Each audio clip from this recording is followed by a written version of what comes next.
This is the X-Zone Broadcast Network, broadcasting worldwide on broadcast affiliates and satellite program providers, including CNN Broadcast Network, Sirius Satellite Network, Star Media, Good News Radio Network, Angel Broadcast Network, Wiki Broadcast Network, and WPBN TV. For more information on the X-Zone Broadcast Network, visit us at www.xzbn.net.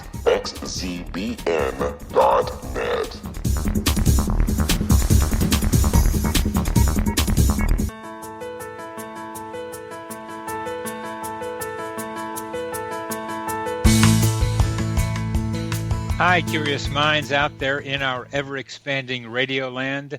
Welcome to CC with BB, Connecting with Coincidence with Dr. Bernie Beitman, MD, the only radio show in the world dedicated to the study of coincidences, synchronicity, and serendipity. We are coming to you through the X-Zone Broadcast Network located in Hamilton, Ontario, Canada, and broadcasting all over the world. What is the relationship between mind and brain? Does brain produce consciousness, or does the greater consciousness produce the brain? How do mind and brain interact with each other? Do mind and brain originate out of some deep underlying ground of being? I'm a psychiatrist. I study this question in my office. I help people with medications and with psychotherapy. I work in both the brain and in the mind. After all, you need your mind to recognize a coincidence and your brain to talk about it. Synchronicity, spoken here. Coincidences alert us to the mysterious hiding in plain sight.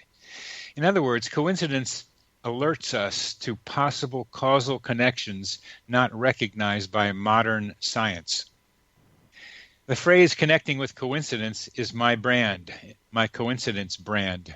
It is the name of my book, my Psychology Today blog, my website, and my social media sites. To find any and all of them, please put Connecting with Coincidence in your search engine. Would you like to know how sensitive you are to coincidences? Take the Weird Coincidence survey on my website. Today I want to begin with the story of the discovery and production of penicillin, one of the most amazing serendipity stories in modern science. Alexander Fleming, age 33 in 1918, stated that, quote, I was consumed with the desire to discover something that would kill those microbes that were infecting wounds that killed so many soldiers in World War I. In 1921, in his laboratory in England, mucus drips from his nose onto a petri dish filled with bacteria. Fleming later noticed a halo of inhibition where his mucus had landed. Somehow, his mucus was killing bacteria. In 1928, he returned from vacation to find one petri dish which was clear of the disinfectant, a disinfectant that would have killed all the bacteria. He was cultivating the unexpected by not cleaning everything right away. He saw another halo of inhibition near the golden mold, a golden mold that had landed on the petri dish. Mold juice, he exclaimed. Mold juice was killing the bacteria. What Fleming had done was he found what he was seeking, but he didn't know it. He was seeking an antibiotic, but he didn't know he'd really found one that was going to be so important in world history.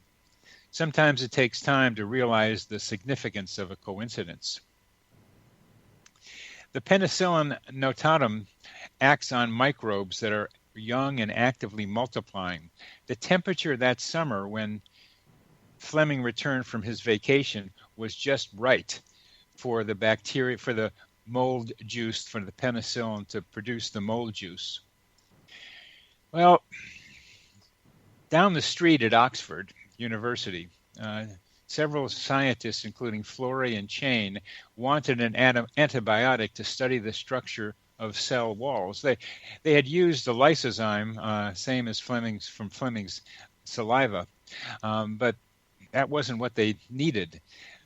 They discovered that laboratory technicians were using the penicillin juice to clean out flasks and other things to make sure they didn't have any antibiotics on them. They were just using it to clean up the laboratory. They tested their penicillin that had gotten from Fleming on guinea pigs, on mice rather, and had they tested them penicillin in guinea pigs that they infected, it would have killed the guinea pigs. There were lots of other coincidences that allowed them to see they had something of great interest. They brought the penicillin mold to the United States because the U.S. was very interested in getting an antibiotic. In Peoria, Illinois, the Agricultural Research Center had corn steep liquor, a byproduct of the manufacture of cornstarch, in which the mold thrived. But they needed a kind of mold, a kind of penicillin that produced lots of mold juice. So they sent people all over the world looking for fungus that produced the highest quantities.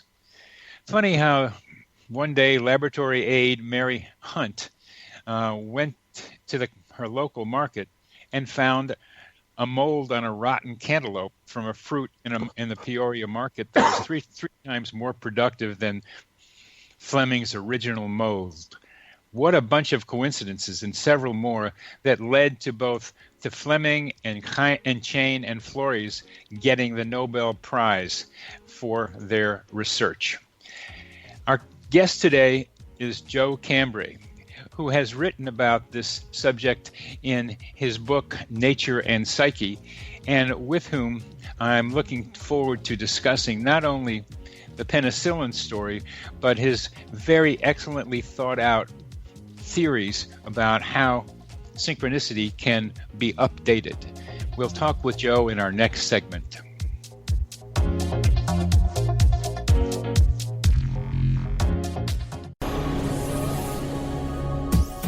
This is the X-Zone Broadcast Network, broadcasting worldwide on broadcast affiliates and satellite program providers, including CNN Broadcast Network, Sirius Satellite Network, Star Media, Good News Radio Network, Angel Broadcast Network, Wiki Broadcast Network, and WPBN TV. For more information on the X-Zone Broadcast Network, visit us at www.xzbn.net.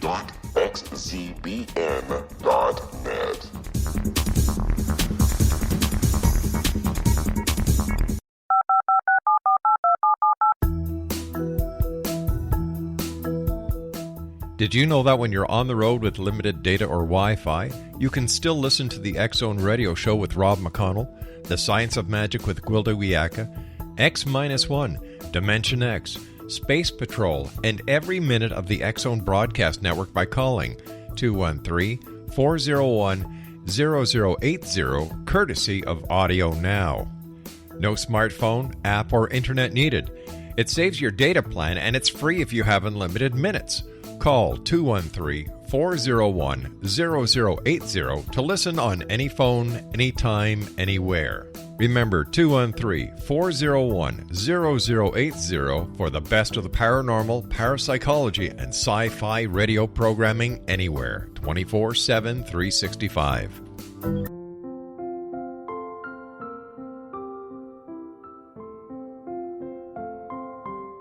I am Dr. Carl O'Helvey, founder, president of a new cancer foundation focusing on evidence-based physical, mental, and spiritual interventions, including natural cancer cures, prayer, meditation, affirmations, nutrition, and other related holistic cancer prevention and cure modalities.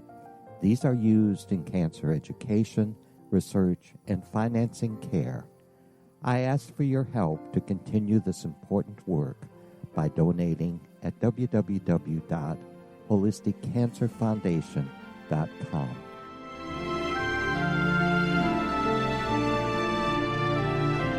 Hello, I'm Pete Marsh. With my daughter Justina, we will be presenting the new radio show, Too Good to Be True. If something seems too good to be true, it usually is. But with the help of Justina's amazing gifts, we're going to gain insight into questions that don't yet have complete answers.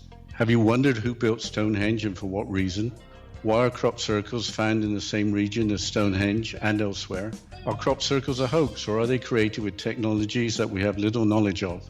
Who built the pyramids in Egypt and also in other countries? How and why were they built? Was the Titanic switched with the Britannic as part of a gigantic insurance fraud, or for more insidious reasons?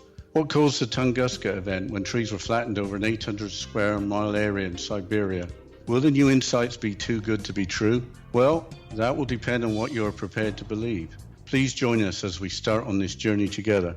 For more information on Too Good to Be True, visit www.xzbn.net. Little children aren't the only ones afraid of the dark. Millions of soldiers return from war zones with PTSD, anger, frustration, fear, and loneliness, much of which surfaces during the darkness of the night. You have the chance to change the lives of these American heroes. Songs and Stories for Soldiers.us provides free MP3 players for these men and women. With a list of 3 million songs in 16 different styles, 100,000 audiobooks, and 30,000 old-time radio programs, every veteran can find something to soothe and comfort them at no cost. All our players contain an 8-hour audio program designed to help veterans fall asleep. With 1,500 plus vets now participating, it's our goal to deliver 10,000 audio players this year. Go to our website at songsandstoriesforsoldiers.us. Help us help a veteran make it through the night.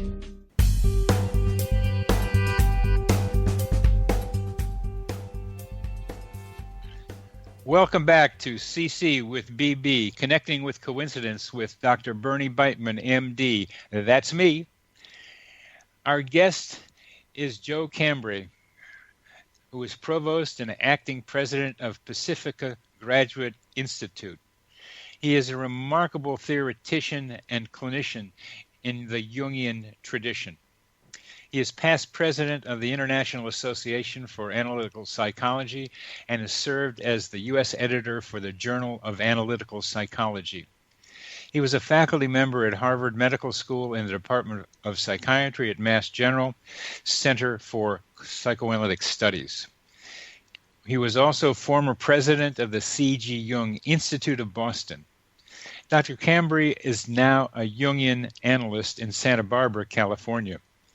His numerous publications include the book based on his Fay Lectures, Synchronicity, Nature and Psyche in an Interconnected Universe, and a volume edited with Linda Carter, Analytical Psychology, Contemporary Perspectives in Jungian Psychology. Joe, it is such a pleasure to have you on our program.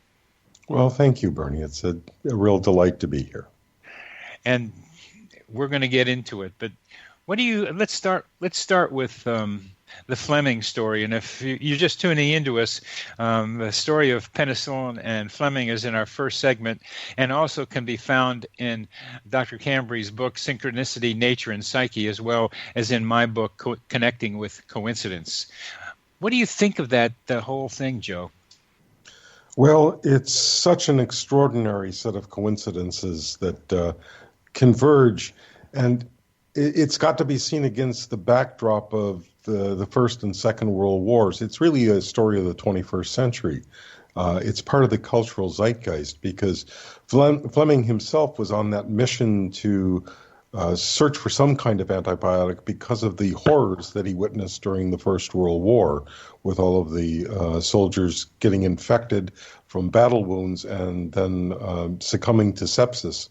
And the truth of the matter is that without penicillin, the Second World War might have had some very different outcomes, because through Fleming and then, as you pointed out, Florian Chain and Wheatley, in bringing that to the U.S., the production of penicillin reached incredible levels by the by 42, 43, and were essential in saving lives throughout the D-Day and on through the rest of the war. Yeah. That's an amazing. So when we see that one thing after another, the weather was right for the fungus to grow. I mean, because there was a snap in the heat wave in London that seemed to allow the penicillin mold to grow. That at just the right time that it got to the petri dish, and that's one of many, many things. Picking the mouse instead of the guinea pig, right. A bunch of other things that we couldn't mention. I love the idea that they were carrying around the penicillin just to clean out the flasks and petri dishes over at Oxford, and just showed up that, and then finally Moldy Mary coming up with it in the local market. There's just and others, and such a string of serendipities like this. Had you commenting on it as a cultural phenomenon, and that's what would you comment on that, please? Yeah, I mean, I think it isn't just lucky accidents. It's these kind of lucky accidents in conjunction with people who have a kind of open mind, who have the knowledge base to recognize the curious and the odd as having a meaning that's not there, that's not present in an explicit form, and yet there's some important mystery to explore. And these people are really pioneers for the culture. They were really culture bearers.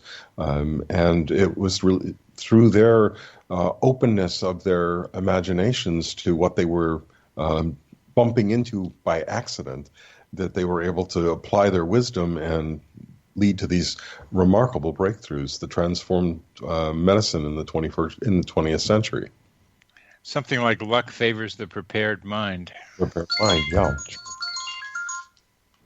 So it's a combination of these things. It requires both objective knowledge and subjective readiness and openness. And in that way, it's not unlike the kind of analytic attitude one needs to take in working with the material from the unconscious, that one becomes knowledgeable about many different kinds of sources of symbolism and ways of working with symptoms and the like. And yet that information is never complete in itself, and one has to watch for the intrusion of something unexpected and unusual. And those often, even in very minor form, often give the breadcrumbs to the trail to find something even deeper. That's so well said. Do you think you could give our audience an example? Sure, I can think of a number of these things. I mean, some of them are rather, and I think there is a spectrum of these things. Some of them are kind of low-key. I've had a number of clinical examples that I've tried to discuss. I remember once I was sitting with a patient, and as someone who was rather successful, but there was a certain difficulty getting at emotional content. And as we were sitting there, we had a moment of silence, and I had a reverie. That is, I allowed myself to sort of do a little wool gathering, and I was very surprised that up came an image of a dream, just a particular image, and that caused me to look then at the patient, and I saw that he was in a slightly dissociated state, and I gently asked him what was going on, and clearly I had even that was intrusive. And so I said, well, look, I just found myself kind of wandering a bit mentally, and I wondered what was going on between us. And he, at that point, said, well, I was really out the window. And I said, well, what do you mean? So he went on and began to describe an event that we had never discussed before in the several years of our analytic work. And it had to do with an adoption in his family and the appearance of a sibling and a kind of accident that he was involved with around this. And the nature of the accident had him being knocked unconscious. And I was stunned when he explained this to me for multiple reasons. One being that the image that had come up in the dream recall for myself was a flask from an alchemical series called the Splendor Solus. And in this image, there are 3 birds at the bottom of the flask, a black, a white, and a red bird. And the commentary says that these birds have been fighting with one another and they have knocked themselves out. either killed or knocked themselves out. And so one could see that we were in an interactive field together. That is that my image of what was happening between us was related to this alchemical image, and his was this personal story of intrusion and sadness and despair that he was feeling in the moment. And that provided a breakthrough in the psychotherapy for a piece that we had not yet worked through. Somehow the three dead birds in the flask were connected to what he was experiencing himself when he went out the window. Yes, exactly. And yeah. Would you make that connection a little bit more clear for us? Yes, the image that he went to, where he was recalling a rather painful day in his own childhood, where he felt abandoned and he accidentally fell into a swimming pool and knocked himself unconscious. So the being knocked unconscious was in the field, and it was very much replicated by the dissociative process that we both experienced it within our own idiosyncratic ways. Yes. Yeah, I mean, now I see what you mean. They're both unconscious at the bottom of something that contains water. Yes, exactly. Well, perhaps that alchemical penicillin flask as well. Now that we got to that one too, in your book Synchronicity, Nature, and Psyche, you go on to speculate something about. I mean, and this is something about, I'm not going to call it unus mundus yet, but something about archetypes. You didn't say these things, but I'm trying to see if you really meant them or where they play a role. You're also talking about complexity theory. So I'm trying to see how you conceptualize this remarkable penicillin serendipity series. Yeah. Mm-hmm. Yeah. I mean, how do I see the... Well, how it happened, I mean. Yeah, I think you're asking a question about what's my view of the psyche in many ways. I mean, I see this as psychological phenomena that involves in the ecology of the psyche, in the sense that it's not simply the internal world of the various participants, but it's also the things within their world and the way they are entering into a kind of larger ecological field. And in that sense, I think the psyche is non-local and it is distributed. It has, more intensity, obviously, localized around centers of consciousness, but in between, I think the field is still plenty active. And so the constellation of events that are all coming together are what we're witnessing, and they need to be seen as part of a whole. I think one of the implications of synchronicity is that we cannot use a reductive model. We end up just sort of baffled and either tending to be believers or deniers.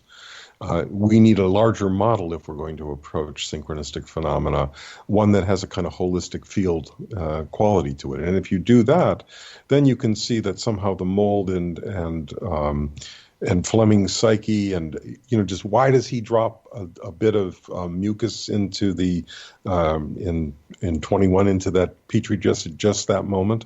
Why does he leave the window open? Why does he look at the flask at just that particular moment when the molds come in? I mean, yes, it's a wonderful coincidence, and his consciousness is picking up on just the moment to make the observation, because it could have happened 10,000 times before and nobody noticed it. I'm trying to see your concept of psyche in a larger psyche, or consciousness within the larger consciousness, and it's such a beautiful precision in your thinking that I'm picking up that I hadn't heard quite visualized. I visualize things a lot other ways. So there's a kind of concentration of thought or of consciousness in each one of us, but it extends out. I call that our mental atmosphere. Mm-hmm. And this mental atmosphere, I say, we breathe in information and energy, and we breathe out information energy. We exchange it with this mind field or a mental atmosphere. It sounds similar to what you're talking about. Yes, and I honestly feel this is what Jung was really getting at when he first started to articulate it. When I wrote the book on synchronicity, it was prior to when the Red Book had appeared, and so while I put together what I could of the history of the idea, I was missing a key piece, and that was the story of the Red Book and how that actually was a vital part of his coming upon the concept of synchronicity, really we're coming to the end of this segment, Joe, and let's pick up with the Red Book and this separate consciousness as part of a greater consciousness. All right.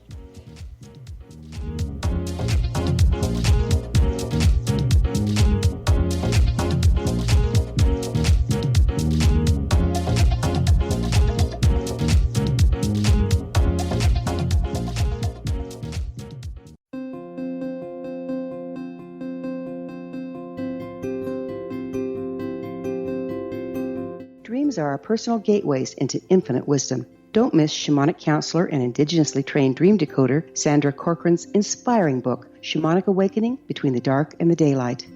This remarkable work chronicles Sandra's 35 years of experience with diverse wisdom keepers and her initiations throughout the Americas and across the British Isles, Turkey, Greece, and Egypt. Sandy's knowledge of symbology, psychology, and myth influence her dream blog and workshops.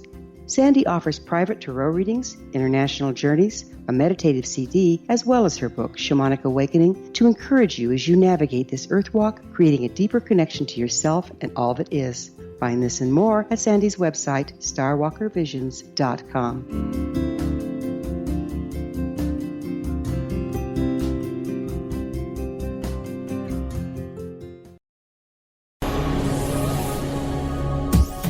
This is the X-Zone Broadcast Network, broadcasting worldwide on broadcast affiliates and satellite program providers, including CNN Broadcast Network, Sirius Satellite Network, Star Media, Good News Radio Network, Angel Broadcast Network, Wiki Broadcast Network, and WPBN TV. For more information on the X-Zone Broadcast Network, visit us at www.xzbn.net.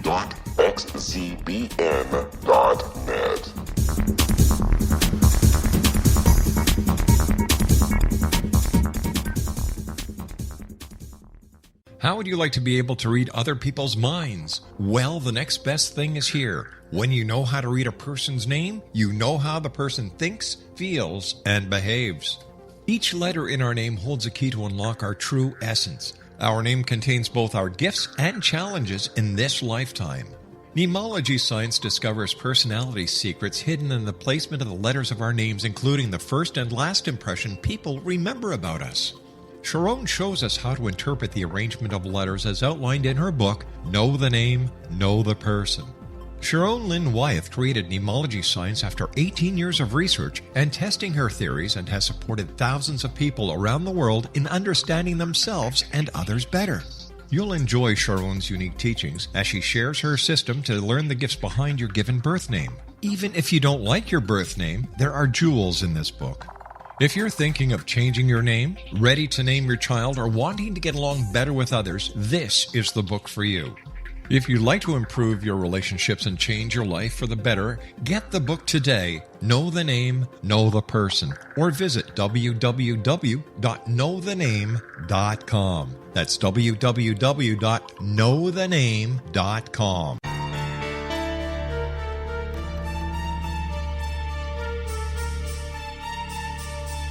Hello, I'm Justina Marsh, and with my dad Pete, we are going to present a new show called Too Good to Be True. Together, we are aiming to discover more truths about this world and beyond. Do you have unanswered questions about the world? Do you ever wonder about aliens, conspiracy theories, or the universe? There are many shows discussing subjects such as pyramids or UFOs, but we want to relay this information based on our own research, including from spiritual means. Hopefully, listeners will be helped with their own beliefs and will appreciate the psychic insights that add to the previous research and information. We both look forward to sharing this insight and beginning this journey with our listeners. Visit xzbn.net for more information about when to listen.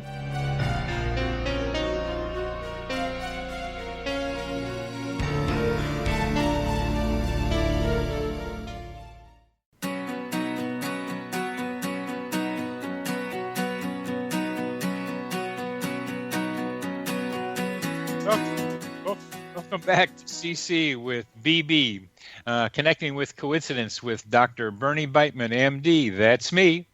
Our guest is Joe Cambray, Ph.D. and Provost and Acting President of Pacifica Graduate Institute and a renowned and wonderful Jungian analyst.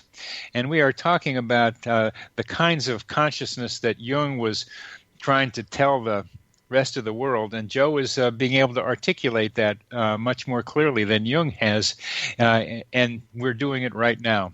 And we just left off talking about the Red Book, and Joe, would you spend a little time talking about the Red Book and how that influenced your thinking too, please? Sure, I'd be happy to.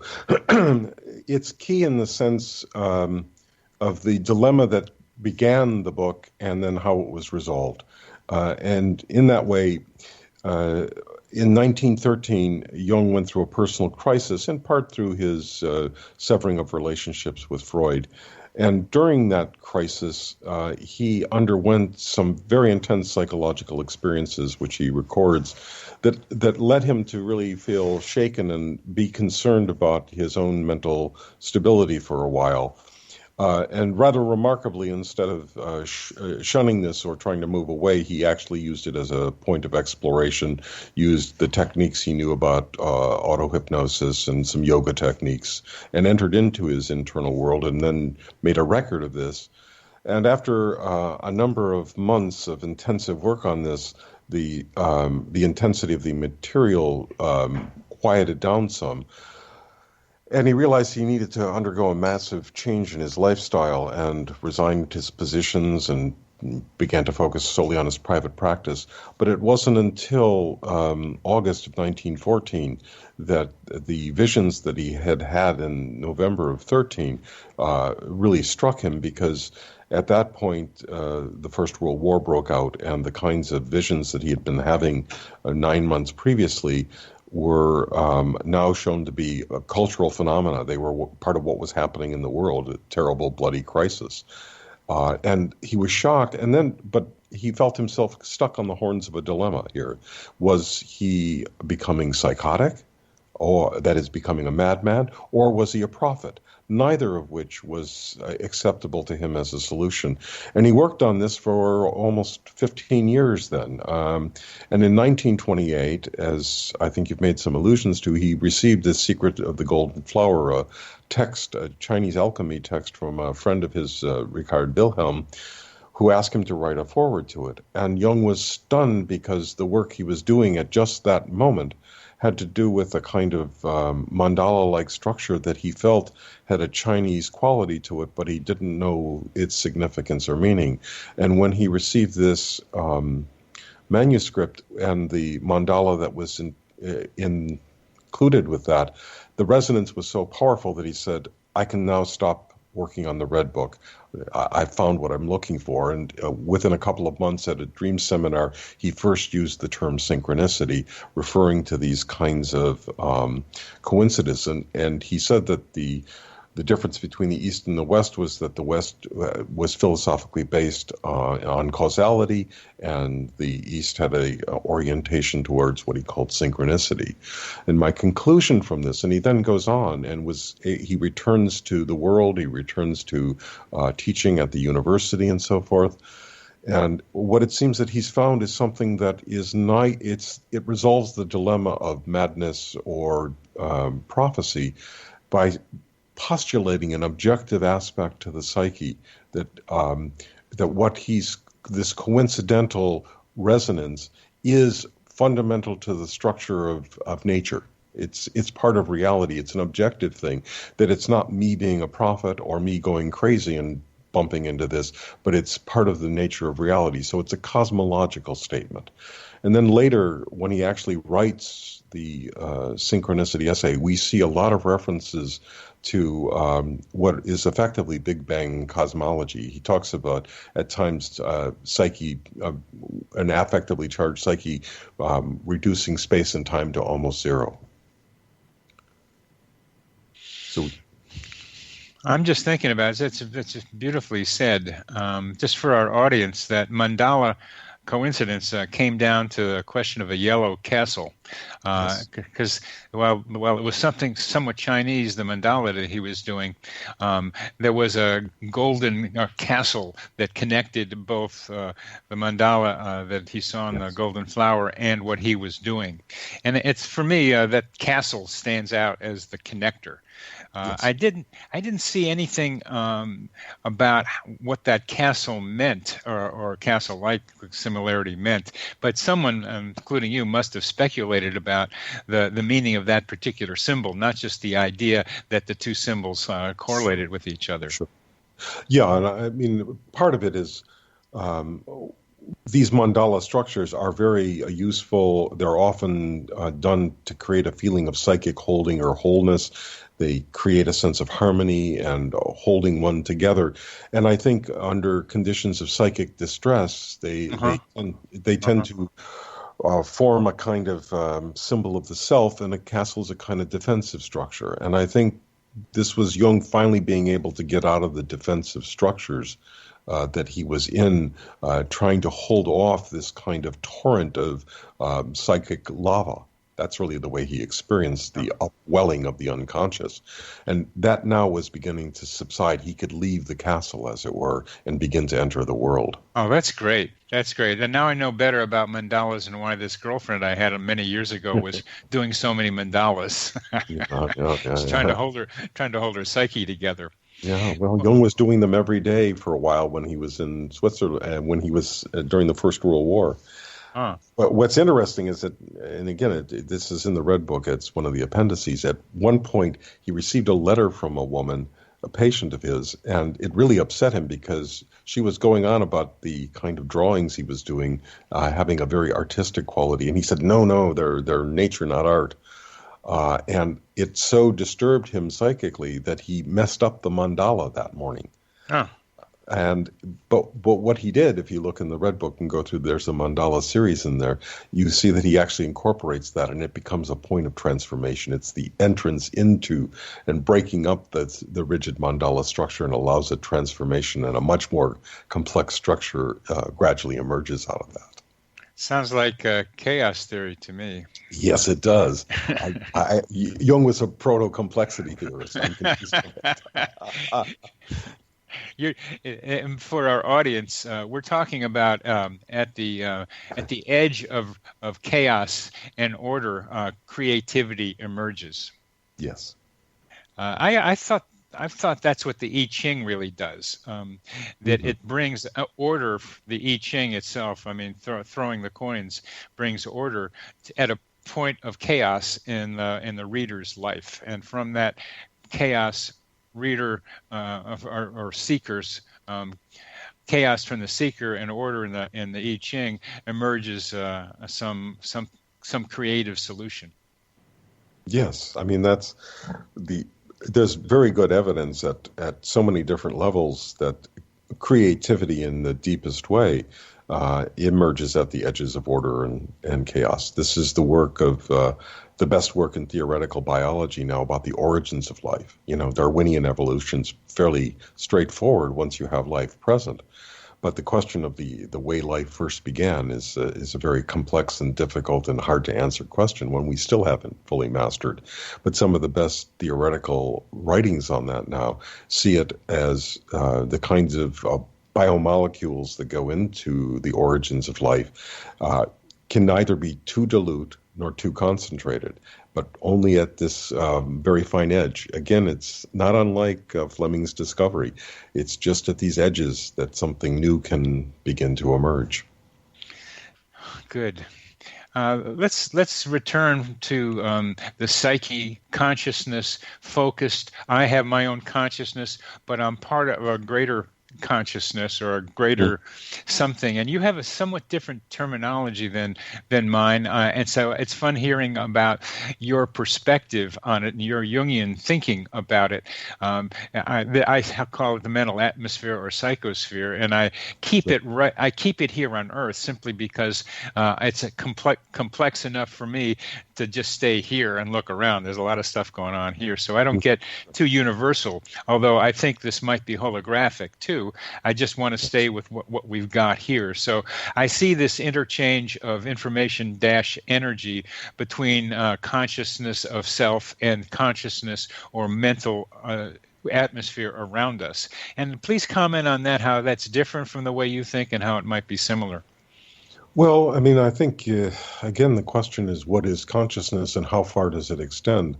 When you use the word conscious, I would have to ask, where do you draw the limits? For me, it's becoming more and more complicated because the more I can give you a lot of examples of things at the microorganism level showing biological intelligence, solving problems. I read the scientific literature for this kind of thing, not so much as a scientist, but as a curious psychologist. And I can think of one study I remember not too long ago. They were studying the Tokyo rail system, and they use slime mold, a one-celled creature that tends to have emergent properties. And please describe that for our audience. I think it's a fantastic story. Okay. Slime mold. Well, slime molds are these one-celled amoeba-like creatures that, when there's a lot of food available, like in the autumn in the deciduous forest, when all the leaves fall, slime molds spontaneously come together to form a multicellular organism, a slime mold. It's kind of icky-looking, yellow, orangish, slimy material that is a much more efficient way of taking in nutrients for the creature, and this self-assembles without any kind of... Okay, guys, let's get together right now. There's no That's guy right, saying that. They just figure it out somehow. Individually, they come together at the right time. It's kind of a phase transition. That's right. It's what might be called swarm logic. They're just very simple signals get into group behavior that creates an intelligence in the whole that's greater than the sum of the parts. And the cool thing is the slime mold can move around. That's as the whole thing. Yes, that's right. And actually taking on that more multicellular form is required for its life cycle. So it's part of... Yeah, it's amazing. But what these people in these engineers in Tokyo did was they took a map of Tokyo, they put oat bran flakes at the railway stations in Tokyo, where they would be on the map. It's a favorite food. And they put a bit of slime mold at the very center at Tokyo Station. And they let it go for about 24 hours. And it created these slime pathways, these trails all over the map. And when you compare that to what the engineers spent about 10 years building in terms of the Tokyo rail system, it's remarkable how much overlap there is between the two systems. And the point of the scientific study was to say, not that, slime molds can do it as well as engineers can do it, but maybe we need to start with asking nature the right kind of questions, because there's a kind of intelligence, there's a kind of consciousness in nature that adapts to the world and is remarkable in terms of its flexibility and depth of grasp of understanding of the world. I am hearing ask nature more and more these days. And sometimes it could be just the way you did it. Sometimes it's just asking something more ethereal for it. Well, we're going to, for help, we're coming to the end of this next segment. See you next segment.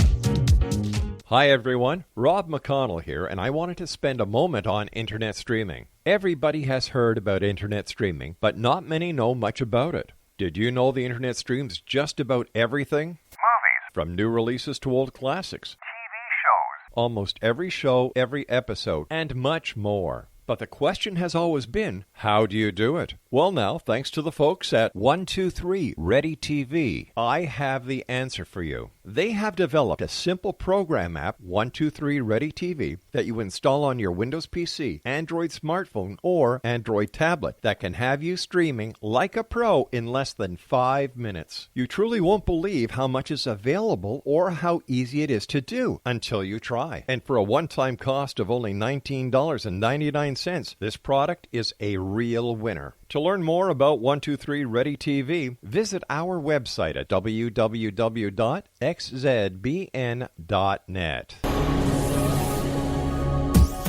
This is the X-Zone Broadcast Network, broadcasting worldwide on broadcast affiliates and satellite program providers, including CNN Broadcast Network, Sirius Satellite Network, Star Media, Good News Radio Network, Angel Broadcast Network, Wiki Broadcast Network, and WPBN TV. For more information on the X-Zone Broadcast Network, visit us at www.xzbn.net.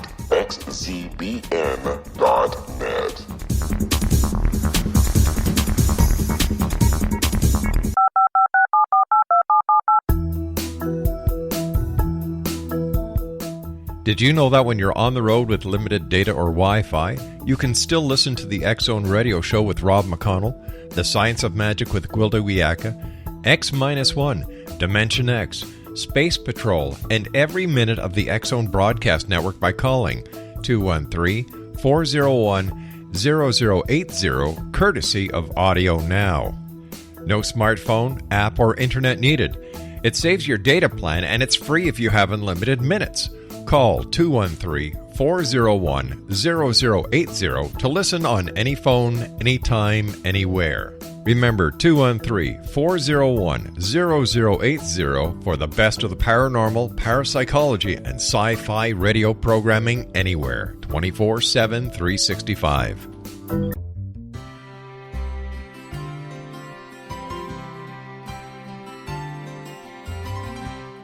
True healing must address 4 levels: physical, emotional, mental, and spiritual, for us to live joyful and productive lives. We tend to treat 3 of the 4, leaving the spiritual languishing. If you're tired of the same dysfunctional patterns cropping up in your life, Soul Balancing is for you. Trixie Phelps, owner and founder of Soul Balancing, is a naturally gifted energy healer trained in numerous esoteric forms, including shamanism. Trixie has created a powerful modality that safely and effectively clears your energetic field. A Soul Balancing session can remove interference, heal trauma, and restore your hope. Contact Trixie for a life-changing long-distance session today, www.soulbalancing.world.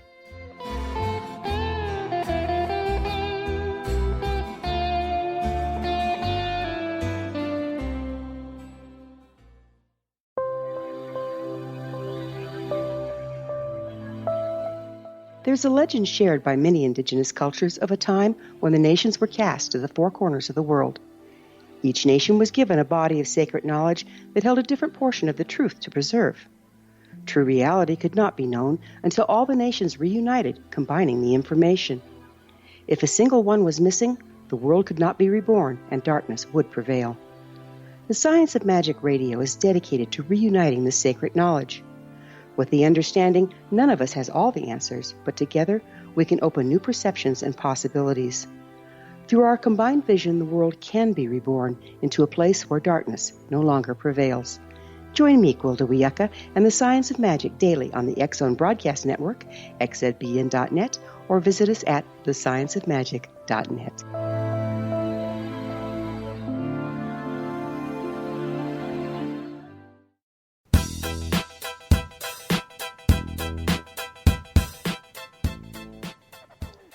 Welcome back to CC with BB, the only radio program in the world dedicated to the study and discussion of synchronicity, serendipity, and coincidences.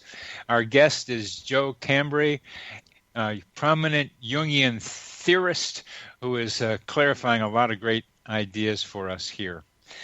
Well, Joe, we've talked about slime molds, but and asking nature. I'm part of the division of perceptual studies here at the University of Virginia. If you ever come out this way, you would be a wonderful guest, and you would find people on Tuesday having a good time talking with you, Tuesday at noon. We talk about near-death experiences, reincarnation, parapsychological things, and Jung is always in the background from our discussions. Sure. So it would be a pleasure to have you here. They talk about physicists asking the right questions of nature also. Mm-hmm.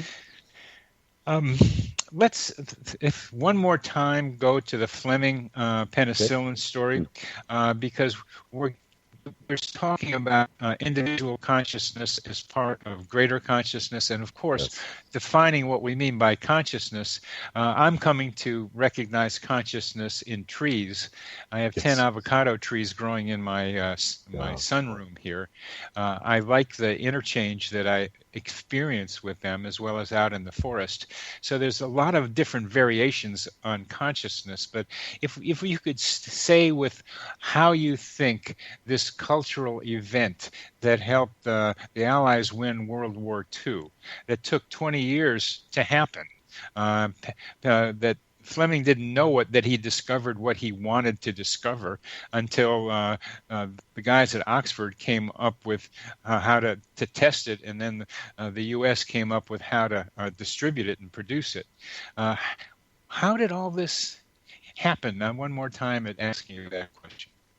Yeah, I mean, you're asking what was in the cultural psyche that needed this to manifest in some ways. Yeah, I think that's that each one of these players is a kind of avatar in some way of a deeper impulse that's in the collective that's seeking expression, and it seemed that's such a great line. I'm sorry to interrupt. The avatars of the deep of needs in the deep psyche, representatives of the needs in the deep psyche. That's such an interesting idea that we're goal seeking avatars for the greater good. Oh. Yeah.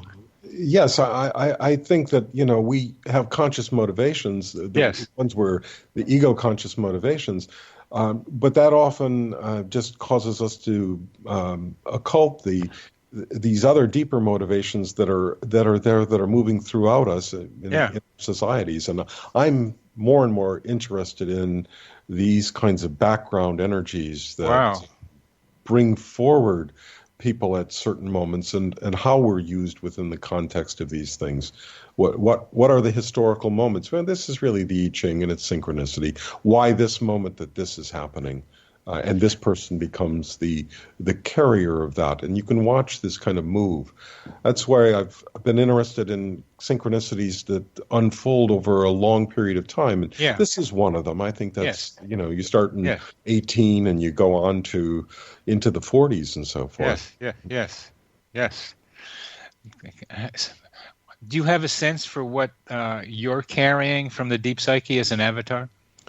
Oh boy, I've this is what's the myth I'm living. That was one of Jung's questions, and I've struggled with this. I mean, for example, when I moved from the East Coast to come and be the provost here at Pacifica, I had one set of things in mind in terms of what I thought I was doing in terms of Jungian theory and so forth. And then I've seen all of the political changes that have happened in the last year or so, and it feels to me that who I am and what I'm doing is changing.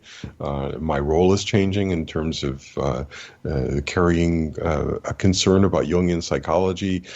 The international component of that is something I'm very engaged and invested in, and it's a question of how to being open to those forces that most advance something, and how to know. There's a huge, the problem with things like emergence and complexity is that it comes value neutral. The ethical dilemma is left to the individual to sort out.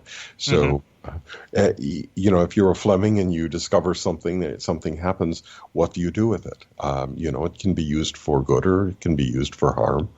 And so the question then for, myself and for anybody, I think, in facing what's happening in a changing time is where's the truth of my life taking me?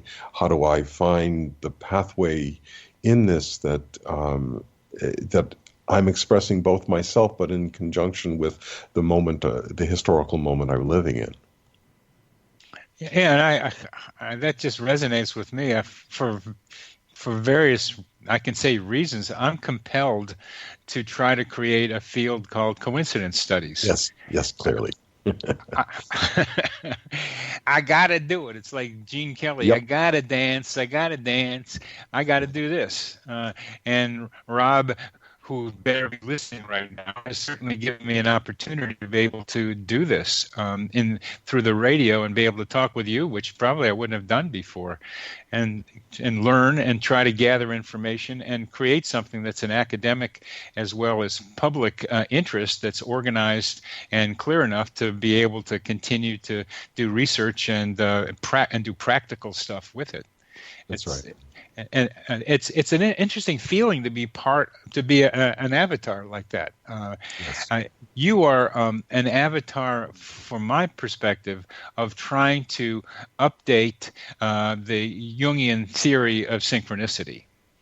Yes, that's been, it started really as a clinician. I just had a number of these cases, and I said, I knew Jung had written about this, and I tried to say, well, if I'm going to really take this seriously, I need to really unpack his ideas, and where did he get this from, and why did he think this was true? And I thought I was just doing a bit of clinical work, and here it is, 20 years later, and I'm still working in this field. You are. It keeps working me, I'd say. That's a good way of saying it.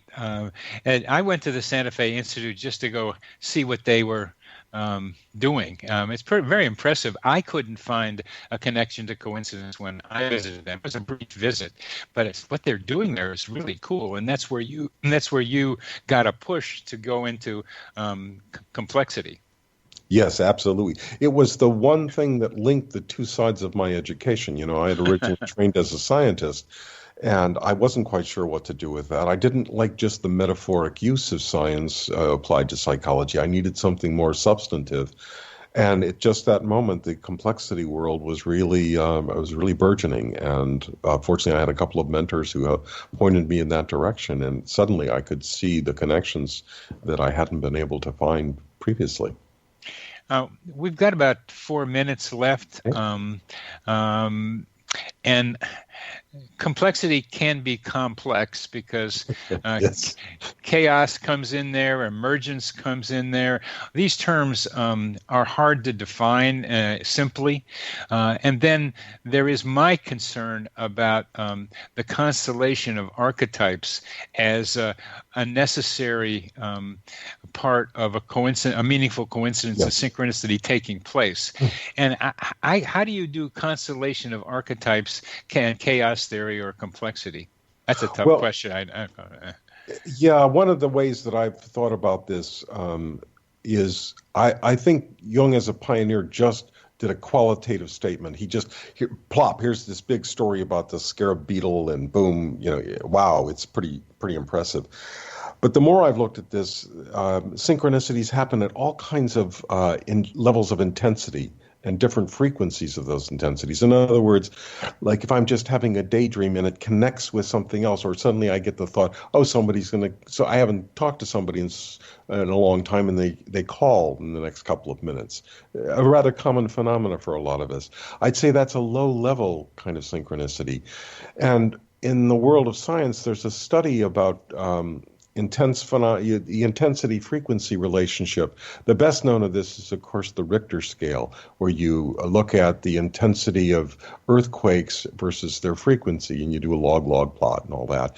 But what you get is, if you get what's called a straight line, which is what the Richter scale is, it's what's called a power law. And that means that even if you don't know what's going on, the same phenomena is going on across the scale. So a 1 on the Richter scale and a 10 on the Richter scale still come from the same phenomena, which we now know, of course, is the movement of tectonic plates, the geological plates in the earth. When they rub against one another and they break free, we get an earthquake.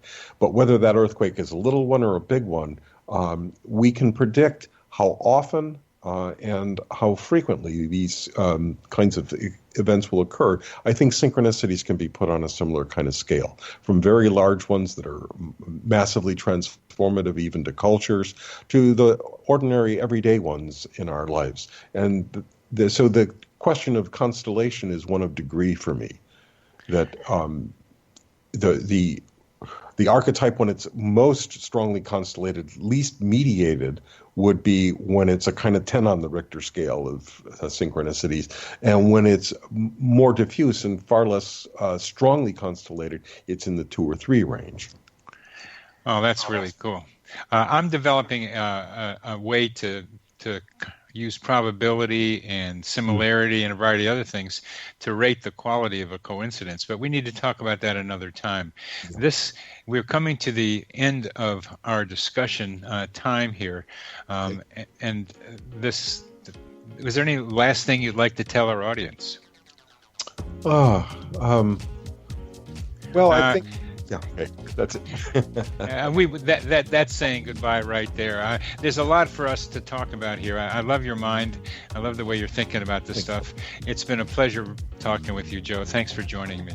Oh, it's a pleasure, Brady. Thanks again for having me.